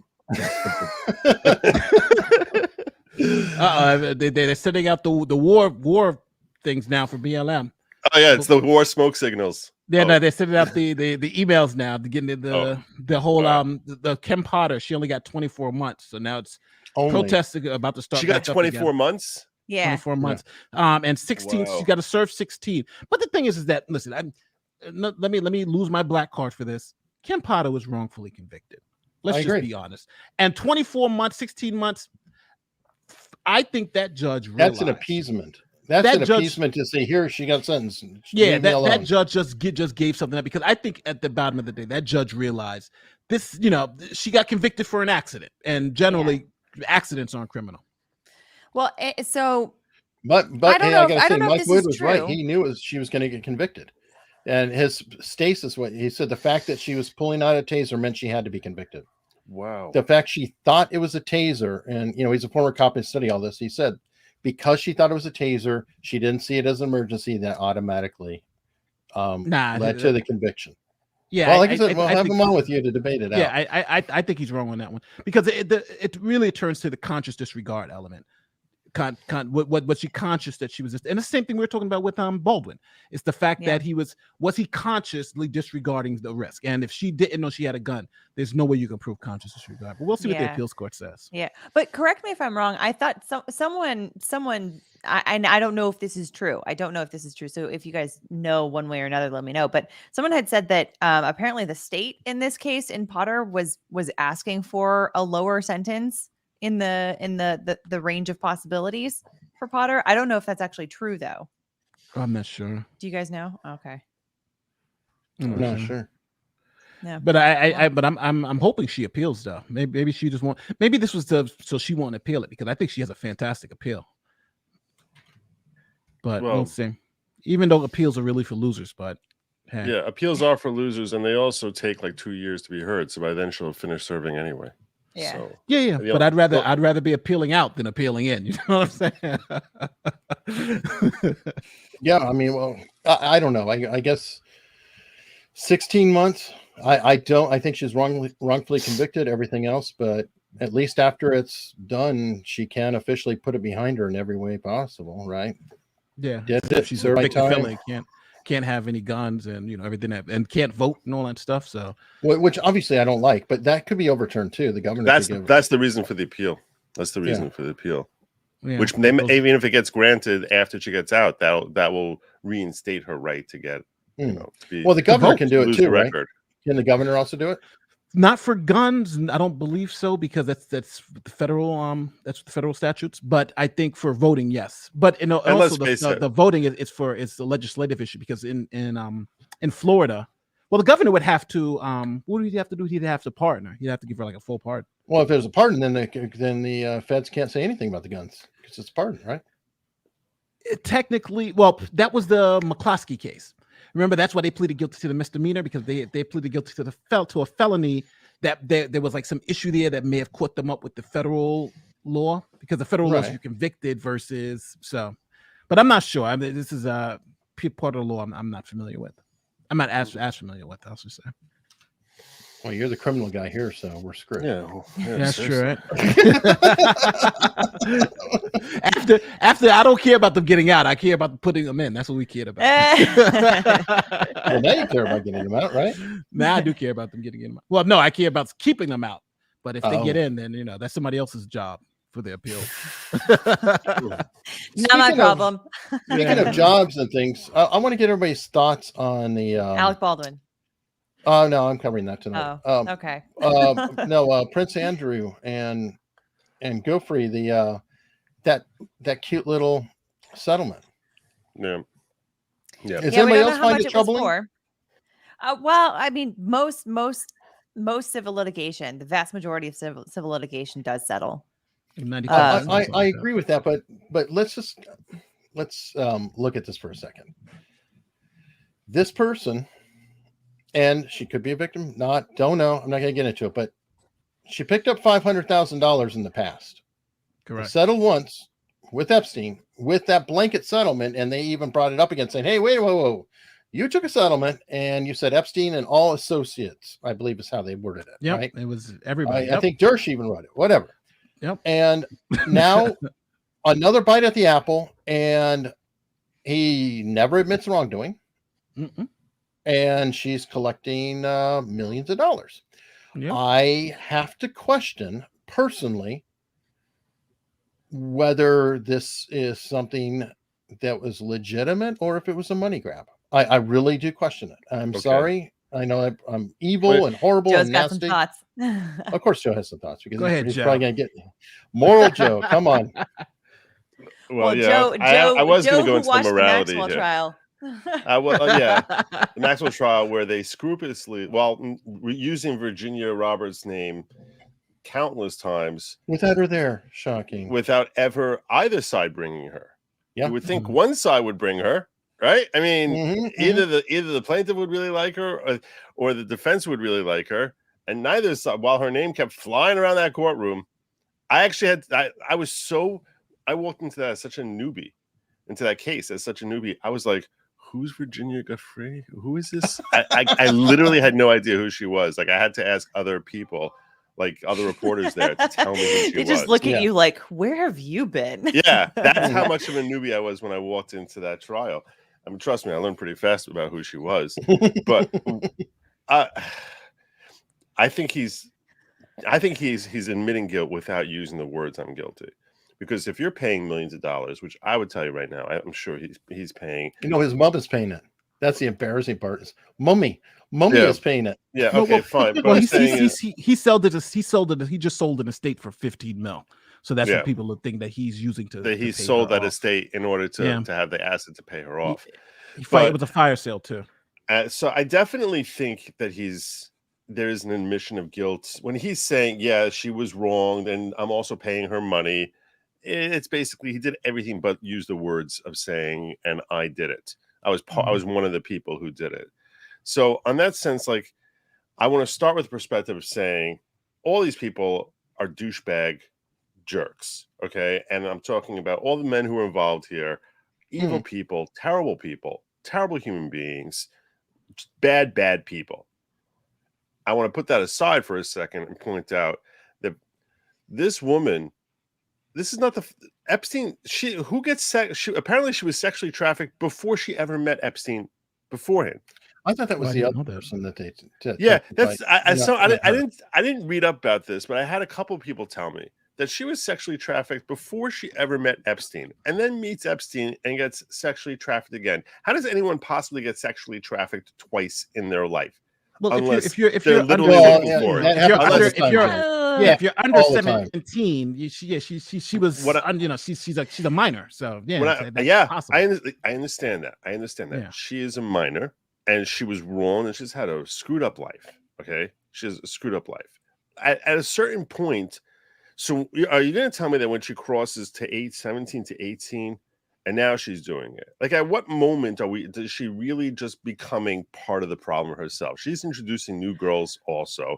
At what age do we say, look, she was sexually trafficked before Epstein, took money from that, then took money from Epstein. Well, now she's taking money. Now she's taking money, and now she's taking money from Prince Andrew. And yeah, you know what he did? He's a slimy dude. He's a terrible person. He's an awful human being. On the other side of it, she also kept doing it long after she was 18. She kept doing. She really became a professional whore. That's what she became. Now So she has. Let Alita go. Let Alita go. I have some thoughts here. So if you look at any kind of abusive situation, it tends to be the case where the abuser was the abused at some point. Sure. And they have stepped into that role themselves because that is frequently, for whatever reason, their brain has accepted that is the way the world works, right? So fetishes are developed often through that. What's that? There's psychology on that a lot of times a fetish, because there's a certain point in the life where there's an association that's been drawn. And when they're abused, it draws this association, and then they grow up and become an abuser. Very, very common. Yes. Sorry, go on. There's all kinds of different reasons for why that might be, but a lot of times it's the person who is abusing has been abused at some point, and so that is a reason to look at a case like that with some level of empathy. I think, not to say that you eliminate culpability for their actions, of course, but at the same time, you have to also distinguish between the incidents that this person has been involved in where they have been the victim and then where they have been the abuser. So where she later on became somebody who apparently, allegedly, was recruiting other girls for Epstein, that kind of stuff, where she was feeding into the cycle, absolutely culpable for her actions in those respects. But that doesn't eliminate the fact that she also was a victim at some point, and that she is also entitled to restitution from her own abusers. Now, whether the ones that were abused by her, come forward and try to get restitution from her, hey, I think that would be some worthwhile litigation potentially. But, still, I would say that if she was actually abused by Prince Andrew, her getting a settlement from him is fair game. No, I'm not begrudging. With all due respect, hold on. I'm going to interrupt, as I'm accused of doing right here, really quickly. But there's a really famous trial in the 80s, Oliver North trial, and he had this fantastic lawyer called Brendan Sullivan. And Congress was saying, "Why are you always answering? Why are you always doing this?" And he said, "I am not a potted plant." So I'm going to stand up and I'm going to say, "I'm not a potted plant, and this is my show." It's your show. It's your channel. You're allowed to interrupt. Yes, I am going to occasionally interrupt. I do the best I can, and I do let other people speak, but I get tired of hearing that a little bit. And sometimes certain individuals love to pipe up and spout this off. So go ahead, guys. Good for you, Eric. Oh, Nate, you're muted. Jan, I love Jan. Jan is a long time supporter. She says that she even says that stuff on my streams and all that stuff. So she doesn't mean any harm by it. She just watches and literally tweets her thoughts. So Jan is cool. So, okay. But yeah, so I understand. Even though I think she's wrong on this one, but yeah, but Jan. I want to respond. I want to respond to you, Legal Bytes. Okay, so first and foremost, if I told you that Ghislaine Maxwell, when she was young, she was abused. So does that now all of a sudden excuse what she did later in life? I mean, you sort of finished off. So now, with respect to Virginia Roberts, okay, we know that she was with Prince Andrew when she was 17. Not only when she was 13, 14, when she was 17. And I'm not saying, again, he's a slimy dude. He's like 15 years older than her. Okay, he's a terrible, terrible human being who abused his power of position. This is not at all a defense of Prince Andrew. Nothing. No one should take from anything I'm saying here a defense of Prince Andrew. I'm simply pointing out at 17, if what they did was in New York, the state of New York, there's nothing illegal about it because the age of consent in New York is 17. So if they're in the state of Maryland, or I think it's 18. I'm just guessing a state. I'm just saying another state where it's 18. So now everything he does is illegal, and she's able to like sue him for that. I'm saying it's a very big difference in my mind to a 13-year-old to a 17-year-old because of the fact that in New York it's completely legal. By the way, in New Mexico it's 16, which I think is a little bit young. So when you have a 17-year-old who's with Prince Andrew, and she's basically been going from one abuser to another, and during that time period, she becomes someone who basically steps into the role of Ghislaine Maxwell of finding new girls for it, and then she comes up here and is managing to get millions of dollars for it at an age where, in some states, what she did, she's just basically a hooker. And because if she happens in New York, she's considered a hooker. It's the that she's taking money when she's of an age of consent, and now she's taking money for it at the time, and then coming and saying, "Hey, you abused me because I was underage." And I'm simply saying that she seems. I think the defensible reason to say. And I don't want to defend the state here at all, because I think they specifically left her out because they were afraid she would name names that they didn't want to hear. And I said that over and over again. Yeah. I want to say that over and over again. I think the state was corrupt in cheating us, you and me, and the American people, you and me, the whole American people, of hearing these names that they didn't want her up there. That's the only reason they didn't bring her up there. Of course. At the same time, as far as her being a sympathetic figure with respect to Prince Andrew, I think it's kind of borderline because, like I said, we only know of her at the age of 17 being involved with him. At that age, that's an age of consent in not just New York State, but I'm sure in several other jurisdictions. I don't know the legal age in every state in the country, but in several other jurisdictions. And she's feeding in new girls to this whole thing. So that's what I'm saying is, so she's had a whole history with it. So she knows exactly what the hell is happening. She knows exactly what's up. She's the one, by the way, who introduced Carolyn. She's the one who found Carolyn, brought Carolyn as a 13-year-old into this. So she's bringing 13-year-olds into this mess and getting paid for it every time she's bringing them in, because whoever brought someone in would get an extra $300 on top. So she's bringing in as an older girl, finding younger girls to bring into Epstein. To me, she's really close to being Ghislaine Maxwell herself. She's not this crazy, and I understand she was abused, terrible life as a 13-year-old herself. Yeah. But at some point, so if she keeps doing it into her 50s, are we going to say, oh, okay, look, she was terribly abused as a kid? Okay, you could say that. And that's a perfectly justifiable position. But in theory, if you're going to take that position, and then you shouldn't be upset with Ghislaine Maxwell, because for all you know, this happened to her when she was 13. You don't know. No. I think that what I'm saying is a little bit different than that. So first off, I just want to mention, if anybody saw me giggle earlier a little bit, it was just because of the fact that what Joe was saying reminded me of a multi-level marketing scheme. It was somebody's trying to sell skincare, but they're selling underage. But That's what they said in the Max trial. They actually used that term. It's that an MLM. Multi-level. Yeah, they said it's like NXIVM. Yeah, it was like NXIVM. Yeah. NXIVM. So no. So to say that you can have some level of empathy for this person is not to say that you dismiss the wrong things that they've done.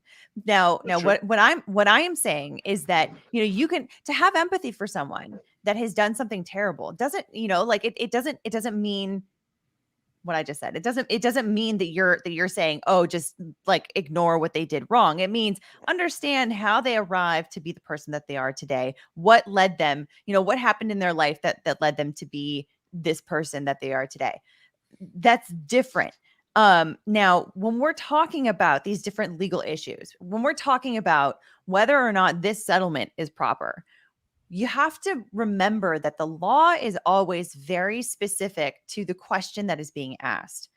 When a court gives an opinion on a particular case, they're not just giving opinions on all things. They are giving a very specific answer to a very specific question. And in a case like this, in the Virginia Guffrey versus Prince Andrew case, it was whether or not what he did was wrong. What he did to her was wrong. It's a different question than whether or not she did other wrong things around that. Absolutely, two things can be true at the same time. She can have been abused by him and be entitled to a settlement from him, and at the same time be a complete scam artist garbage bin that's on fire in Kenosha. You know what I mean? Like she can also be just a terrible, terrible person elsewhere. And you can feel conflicted about whether or not, she's really entitled to win out on a bunch of money because of all of the terrible things she's done to other people as well. And maybe that means that you don't feel particularly comfortable with what she's getting. But at the same time, you have to remember that this is a very specific answer to a very specific question. Mm-hmm. Well, it's a second answer that was already been answered once. And I guess I have one question, and I'm curious what everybody thinks. Is Prince Andrew Louis C.K. or Harvey Weinstein? Well, he's more Harvey Weinstein. I would say he's more. Yeah, it sounds like it from what it sounds like. But I want to take two objections to number one what Joe said. Joe mentioned 17 in New York. If she's in New York, number one, this is under federal sex trafficking laws, so it's 18 for federal. So even if it's legal in New York, if you take a 17-year-old from New York and take her to New Jersey to have sex with her, if it's if The under Mann the federal Act? sex trafficking. Is that the Mann Act? No, it's USC 18, USC 2425. And there's USC 1591. There's a whole series. Yeah, but it's 24, the age 23, 24, 25. Yes, Yeah, and the age is 8, and the age is 18. So just on that 18 fact, to be transported. I happen to know this. And she if went you're from transported New York, to a place she that went to it's illegal, Florida. Yeah, as she went opposed to New York to Florida, New York to. So she was all. They were taking all New Mexico, for instance. Remember, she went to New Mexico. Was Andrew taking her, or was Epstein taking her? It was Epstein. Epstein was on the Epstein plane. Right. So that's already different, right? Because but he didn't do it. No, I'm not talking about with Epstein doing it, but I was saying just in the whole thing with whether she was a child or could be considered a child. I would consider her a child in that sense, and the reason why they have 18 is because all the states have different ages of consent for sex, but generally, if you're under 18, you're a child. If you're talking about that, and so this I think falls well within that. That's my second point is that yes, she did horrible things, but if you tell me a 17-year-old goes to a billionaire and is manipulated to doing all these other things, and then we eventually catch them, because I've worked in sex crimes before. I've prosecuted both prostitutes and pimps, and what they would their modus operandi, which was wild, is that they would go to shelters that women would because. Well, I'll tell you a story with us. Or the bus stops too. We would actually send people who were sex trafficked to particular programs to help them, get back into society and get their life together. The pimps and all those people would actually send their people in there, and they would recruit in that place, right? Hey, you want to make some money? And that was like their recruiting place. So then we had to kind of figure out, like, oh my God, they're recruiting the people we're trying to send to get help. But those people are vulnerable. They're looking for money, and she's only 17. So yes, I do agree that that there are choices and things that are being made. But to really think that a 17-year-old in that world where you're with billionaires, you're with presidents, you're with princes, you're with governors and all that stuff, and thinking that she has that type of intelligence to not only know what she's doing is wrong, but then to kind of stand up and be this martyr for them, I think. It's Alita, for answer this for me. Hold on, I got a question for Alita. Eric, I really need to respond to both Alita and Nate, because they both were taking positions against me. And well, this may support you, Nate. Joe, hang on one more second, because I'm going to ask Alita directly. Okay. When you were 17, even 16, did you have friends who were females who knew exactly what they were doing and how to manipulate people? And yes, and thank you. That does support my point. I will say this: I agree with Alita. I agree with everything Alita said. I do not disagree with anything she said. Everything she said was spot on, in that there's a difference between whether we're assessing this element of it or that element of it. I totally agree with that. And again, what I think here is every person involved is slimy. I think Prince Andrew is slimy and indefensible. I think every person we're talking about, and when I say every person, to my mind, I include Virginia Roberts, because of exactly what you just said, Eric. Because I think that she knew exactly what she was doing, because she had grown up fast, because of the difficult life she had. And she saw that this is a way to make money. And that's why I think she had grown up. And by the time she was 16, 17, she knew what she was doing. She knew that she was basically being a hooker, and she willfully walked into it. Because that's what I'm saying is, you don't fall into a trap. No one sticks their hand in the fire by accident twice. You do it once, but not like that. You put your hand out there repeatedly over and over and over again. Not at 16, 17. So what I'm saying is, maybe she got screwed up in the head because of everything that happened to her before Epstein. But by the time she's coming to Epstein, at that point, she knows what the score is. She knows what's up. And she knows, hey, this is a way I can make cash. Now, maybe she's screwed up in the head and she's on drugs because of the screwed up life she had. I'm not saying, I'm sure she had a terrible, terrible life. And she gets her money now, that's fine. I'm simply saying that she's not this terrible, she's not the same type of victim to me with respect to these individuals that Carolyn was. It's not the same thing at all. And that's a fair point. And I also want to point out, respectfully, with respect to the law, Nate, that you happen to be mistaken, and I mean all due respect here. The law is you cannot be trafficked to do something that is illegal. Part of the problem that the state had with Annie being transported around is that she was transported to New Mexico where the age was 16, where the minimum age was 16, and she was 16. So even though she was under 18, because of the fact that the actions that she was being transported for in that state were not illegal, so there was no violation of 18 USC 2424 with respect to her. There was conspiracy because the conspiracy laws are somewhat different. It's convoluted. I covered this during the whole trial. Yeah, you're right. What I'm saying is that unless you're being transported to do something illegal, it's not considered legal. I also don't think that the law necessarily. I don't think the law is the greatest parameter for determining what is actually moral versus immoral. Because otherwise there wouldn't be so many different nuances. To me, morality is the same no matter what state you're in, no matter what time you're living in.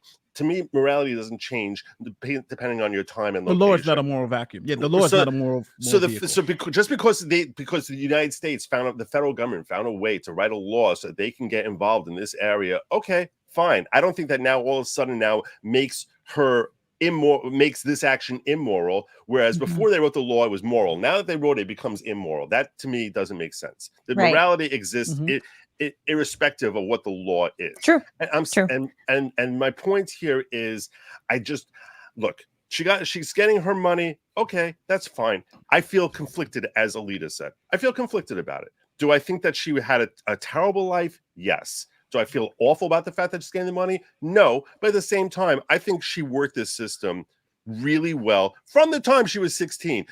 This is what she wanted to do. This is what she knew what she was getting involved in. She's not someone who's 13 who doesn't know what she's getting involved in, walks in and all of a sudden sees people having sex in front of her and told to join in. She's someone who walked into it knowing what she was walking into and wanting to get the money and saying, this is what I'd like to do in order to get the money. And then after the fact, now she's coming and suing and saying, pay me millions of dollars because I didn't know what I was doing. Okay, look, I'm a little conflicted about that. That's the I'm not upset about it. I'm just saying that she's not she's not a little kid who didn't know anything. With me, everything that you said up to the point where it's almost like you're making a 16-year-old like a 24-year-old. If she was 24, 25, I would be more with you. What if it's 16-year-old? No. What if it's murder? No. What if it's murder? Should be tried as an adult? Murder's a different situation because it's not a consent thing with murder. And here the problem. My only issue is no one here on this panel can tell me they would make the same decisions now as they would make when they were 16. No one can say that the information that you process now is not going to be different than when you were 16. Matter of fact, we know that for a fact it's going to be different. And most states know that for a fact. That's why you can't consent to certain things like sex, like contracts and stuff when you're under a certain age, right? Because we know the brain hasn't matured to the point where you can make those rational decisions, even sexually and even in a contract. So now to say that, yes, to Joe factually is correct all the way up to when he started making those inferences. I know that she said this. I know that she wanted to do this. I know that. No, I just don't agree with those assumptions because I think that she was manipulated. I believe she was a 16-year-old who was manipulated. Do I think there was a switch? Yes, I think when she became 18, 19, she probably was like, hey, this is just the way it's going to work, and I can get some money out of it. I would agree with you on that, Joe. But I'm saying Nate, just to say a 16-year-old is just... Hold on, Nate. On your switch concept, are you saying that on her 18th birthday, all of a sudden it clicked in and she was suddenly competent and she was not competent the week before? What I'm saying is that I'm more sympathetic. I'm more sympathetic to Joe's argument that after a certain amount of time within that thing, then you know right and from wrong, and then it would be less likely that you would at 19 you're still doing the same thing and bringing in younger 13-year-olds and things like this. So that's why I'm saying I'm more sympathetic. At 19 and 18, I think she was wrong, and I think she's a horrible person for doing that. But I'm saying at 16, I don't think that argument is as convincing when she was 16 than when she's 19. 17 too. 16, 17. That's so magically at 18 she knew better. What I'm saying is I'm saying the situations change, right? She was doing it for 3 or 4 years. Yeah, I do think the situation is different at 19 than at 16. There's that, and there's also the development of the human brain. Well, that's 26, so that's out of the argument. Well, if no, you're going but to use but the it, human but brain it, development, no, no, you're no, no, not no, fully no. developed until you're in your 20s. So I'm not she saying wouldn't be there. that you are required to be fully developed, but what I'm pointing at is that over time throughout those years, the brain is developing. So Mhm. you know you can have a difference in decision making processes by the age, by the year, you know, possibly based on that information too. Like that's a factor. I'm not saying that's the only thing that would be relevant, but that is a factor. But we're talking about high school versus Nate, college, right? A high school student, a matter of fact, a freshman, a junior in high school, right? I'm like, Nate, I'll concede to you that I do not know factually what happened. What I'm simply saying is I believe it's possible. It's very possible factually that's what happened when she was 16. And it's very possible you're right. It's very possible. Neither of us know. We never will. None of us will know. And that's exactly why I'm conflicted. My point was not to say that Virginia is right or wrong. My point is to say that she's a muddier situation. Yeah, she's a much muddier situation. And by the way, it's muddier on the second one. I think we can all because she agree on already that. I have no problems with the first one. My problem is that it's like you're going back to the well here. That's the part that really troubles me. It's like you already got to set with a new master. A new master. That's my point. It's a second master. First she had the first time, and now she has a different person she's coming to. It's almost as if one could ask the question: was she seeking this out? Did she already know the score? And that's what I'm saying is she's different at 16 than other 16-year-olds when she comes to Epstein because of her history from when she was 13. 14. No, I'm talking about the settlements, Joe. Oh, right. She already got one settlement, and then now it's like going back to the well and getting. That's where I'm kind of going. Okay, now should we get a settlement from Dershowitz also? Should we get a settlement from this other rich person? But that's because these are all different. I'm okay with that because these are all different individuals that allegedly abused her. So were they associates or they were not associates? Did she agree for all associates or not? That's where I'm having some trouble with just the wording there. Was it a blanket settlement or was it not a blanket settlement? And yes, I know you're a lawyer, so you're automatically going to go for the more money. I'm just kidding. No, it's true. It's true. But look, you've been harmed within a certain period of time in the same way by a number of different people. I have no problem with you going after each of those individuals. Then don't do the first one. That's a blanket. You know, it's like, go either you are for it or you're not, and those are the parts. Like, make him admit guilt. If this is about any kind of integrity, make him admit that guilt. Or, you know, on the money, it's like I like how it's being spun. He's donating to charities. It's like, no, he's not donating all that to the charities. He's donating a fraction of it. It's kind of like the Dave Chappelle. Actually, let's switch the subject. Let's talk about Dave Chappelle, something less controversial, and low income or and affordable housing. And that whole scam, how they're trying to run him and manipulate things into Dave Chappelle is this bad guy who hates affordable housing and embarrasses everyone at city council. Has anyone read into that at all? No, okay. I haven't said I had that at all. I'm used to people talking about trans people. No. There was a whole story. He's correct. I actually almost covered this on my stream, and I ended up being like, I'm not sure which way to go. I'm not even sure what they're trying to do with him. I'm not sure what the story is here, but he basically has roots in this. What's the name of the town, Eric? Some Ohio town. I don't remember the name of it. It's an Ohio town. And he's investing like $65 million for clubs and different things in the town. And there's a zoning board issue. Yes, there's a giant development that has already been rejected one time. And they essentially are building housing. And they're saying affordable housing, but what it really is housing that is between $400,000 and $600,000 per house in the development, which is not considered affordable housing. But what they did is they lopped off like 1.5 acres and said that will be affordable housing in the development. And all the rest is like the high dollar housing. And then they got this little chunk there. That's what Dave Chappelle went against the whole thing. He said, you know, this is BS. You're making me audition, I think he said, for you.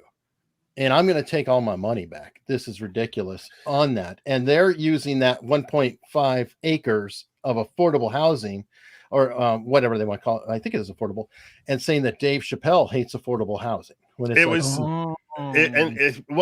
okay. So he actually went to a zoning board, which is very weird to see a Dave Chappelle show up at a zoning board meeting. And he basically got up there and he's like, look, I don't like this whole thing, and if you guys go forward with it, I'm yanking Yellow all my money. Springs. Yes, I guess I should remember Yellow Springs. Yeah, so it's been long yellow, guys. He basically said, if you guys put this affordable housing in here, I'm yanking all my money out of this project and I'm leaving. So it's being played as if, he is against affordable. He doesn't want to have basically poor people around his property. Right, because that's a good political point. It's bullshit, but it's a great point, and it got all the headlines. So I didn't really understand what his motivation was. So if it's not that, what was his point? That this arrangement is not affordable housing. He's against the entire development as it stands, and they're pulling the stunt with that small section of affordable housing to jam it through. But they do this all the time. I've worked on a couple of cases here in New York like that, where they do that in Harlem, where they have a luxury condo building and have like 5 apartments that are affordable housing out of 200, and that's how they get the deal from HUD. That's how they get the deal on taxes, and he didn't publicly articulate what his issue was. He just said, "I don't like this thing. If you do, I'm pulling my money, and I'm not bluffing." Right, because he actually said, "I'm not bluffing. Try me." Right, because he had discussed. And by the way, Chappelle doesn't bluff. We've already seen that. What was it? $16 million he walked away from? He walked away from the Chappelle show. Yeah, 50 million. Yeah. So I don't know whether there's legs to this. You're saying there's definitely no legs to this story. I'm saying I don't know if there's no legs to this story because he did a poor job articulating the motivation for his position. So it could be what they're saying is correct. It could be that you're saying is correct. I don't know. And that's why I ended up not covering it, because I was like, I don't understand this story. Well, I'll put it this way. I know that it is not affordable housing other than a fraction. So just that knowledge and not knowing a single other thing, I turn the story on its head. Yeah. Because you are saying he's against affordable housing. I'm saying it's not affordable housing. The whole arrangement's a scam. So if you're saying, I don't know if he's for the scam or against it, well, no, it doesn't matter. If that's a scam, half of the definition is already a lie. So boom, bullshit. So maybe that's how I settle it out. Maybe the acreage, which is for genuinely affordable housing, is what he had an issue with. I don't know why he had the issue. I still don't understand why he was so vehemently against it. And let me ask you this, Eric. Let's think about this. Why was he so? Why do you suspect is his motivation that was not a negative reason? Let's give him the benefit of the doubt. Tell me what it is. I don't know. Oh, matter of fact, because if he's from the town, I'll give you a reason why. He's from the town, and Nate, you have gentrification problems in New York, right? Where you have neighborhoods that are going in with high dollar values, and then the people who are living there, their property value goes up so much that they can no longer afford to live there. Yes. So that could be one reason, right there. Yes, that's exactly what happens here. Is that what? I'm sorry, I missed. He's talking about the gentrification problem this is the scam. The scam is you go to a poor neighborhood, you put these houses up, you get the tax benefits from being in a poor neighborhood, you get the tax benefits from HUD for having limited amount of thing. You build it up, and then you price everybody out who's already in the neighborhoods. That's what's been happening in Harlem. Yeah. So that's what. So he may have saw this to be an element of that, and that's why he pulled out. So you're saying it could be the exact opposite of what they're trying to intimate. Yes. Yeah. Okay, that's a fair point. That's a fair point. Like I said, this is exactly why I didn't cover the story, because I was like, I don't know where he's coming from or what his motivation is, and I don't want to speculate without having sufficient knowledge of this entire thing. There was just there's a little clip of him at that zoning board meeting. Right. Someone filmed it, and he seemed outraged, but he didn't really express why he was outraged. Because half of it, we were only looking at that one part of the conversation. He's going after chords now. No, he said he'd been in their offices and talking to them. So this is part of a much longer conversation. So they know. Oh, so yeah, they know. He addressed them directly by name. He said, I talked to you, and this is him coming out and throwing down.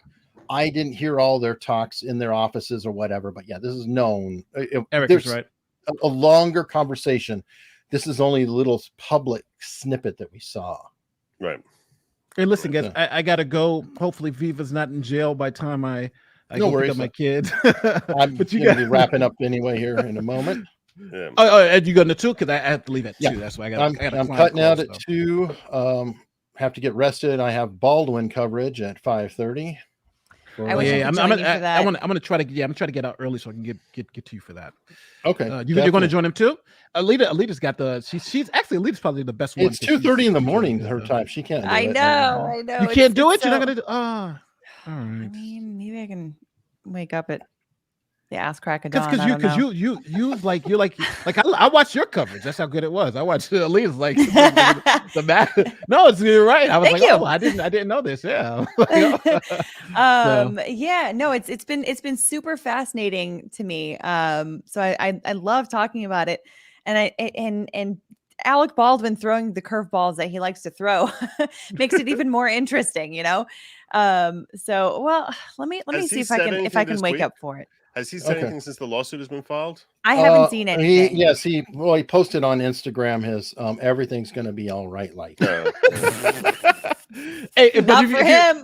Baldwin's a gift, and he keeps on giving. I was worried. You gotta grift it. Reassuring me. Joe, stop. I gotta grift. America's Untold Stories tonight at 5:30. They have the best bold coverage on YouTube.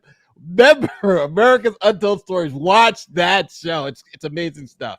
And if you want to go get caught up with all the Baldwin stuff, watch it. Matter of fact, Baldwin watches this show probably. I do know that there are members of the controversy who do watch it every time, and and I occasionally get sent. We call them bottles. Bottles appear, and I will share them at times. Like, listen, like the actual gun that Alec Baldwin used to do it. I have a picture of that I posted. His holster.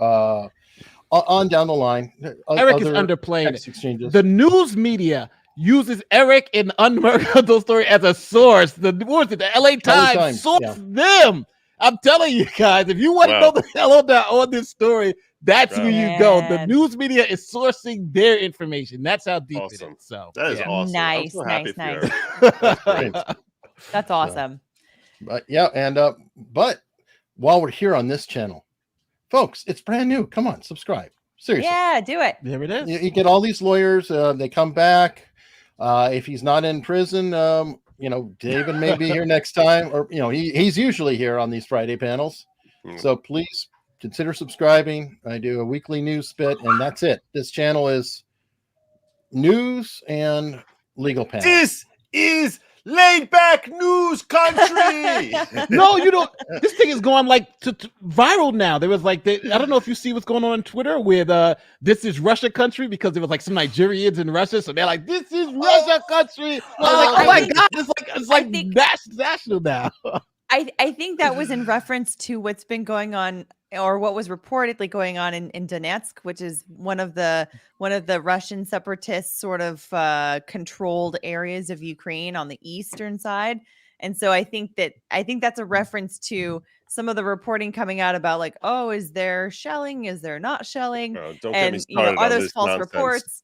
But we'll be here 45 to... minutes if I start talking about Ukraine, Russia. Yeah. All right. Well, in the great tradition of things, everybody, thank you so much. Unstructured.locals.com. Nate and I do a show there every week called No Holds Barred. Really is doing well. A lot of people are watching that, and trust me, you see, we can go at it a little bit here. There are no holds barred. We use those bad words that start with I's and end with things that rhyme with pectin and other things that you can't say on YouTube.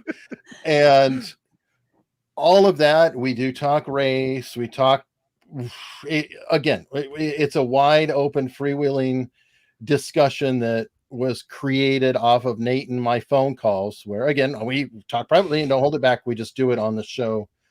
Well, for everybody to check out. Nice. Can't do it on YouTube. I guarantee that channel would be terminated if it's on YouTube. Well, especially after last week's show. And one last grift before we go.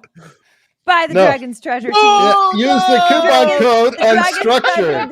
Unstructured. Yes, Unstructured is the coupon code. Coupon code Legal Bytes, all one word. Yes, Unstructured. I want to win. Unstructured.